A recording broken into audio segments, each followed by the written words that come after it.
Wala na tuloy. Okay guys, good morning. Paulit-ulit na ako dito. Hindi ko na nagagawa ng maayos. Palibasa, mabilisan ang pagluto. Laing po ang ating lulutuin. Okay. Agad siya na. Actually guys, kaya napaibig ako dito sa laing. Meron ako nakikitang nagluluto ng laing. Kilala nyo siya kasi sikat din siya. Ang problema, ang daming comments. My good, my bad. Ngayon sa akin, bahala kayo. Basta ganito akong magluto. Okay?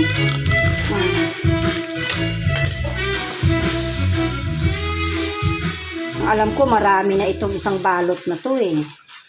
O nga, kuya, ang dami na oh. Dapat lang. Oh, ang dami na isang balot.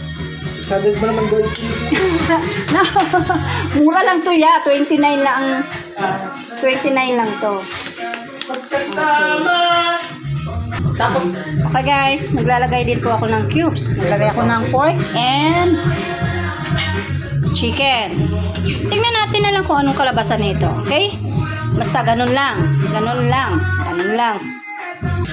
Now, prepare naman tayo ng ating para sa salmon belly. Okay? Ito yun guys, oh. Salmon belly.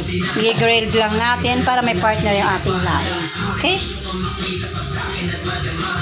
Okay guys, ito na yung ating salmon belly. At ito na rin ang nangyayari sa ating laing. Yeah. Ang sarap ng belly guys, oh. Wow, ang taba. Ang dami ng oil lumabas. Malapit na maluto ang ating laing. Sarap. Dahan-dahan lang galagyan ng kata. Sabi nila, yan daw ang tamang teknik.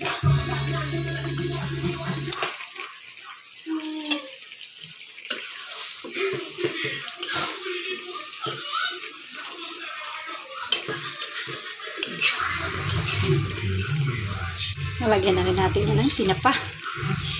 Sana masarap. Okay guys, after nabulol na, gutom na. O, pagkatapos ng 40 years, luto na. Pa, diba kuya? gutom na ako. Gutom na si kuya ko. Pero nagsasaing pa ako, sorry. Okay, that's all. Thank you for watching guys. Sana magmukha siyang masarap. Bye!